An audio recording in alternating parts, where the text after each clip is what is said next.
Hello guys, in this video I'll show you how you can fix this error failed due to invalid or missing authentication token for user.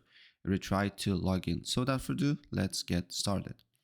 So what you need to do here, you need to go and search and then just need to write Windows PowerShell and make sure to open as admin, okay? Once it's opened, then you need to put this command here. So the command is nesh when http reset proxy. Nesh when http reset proxy. Press enter.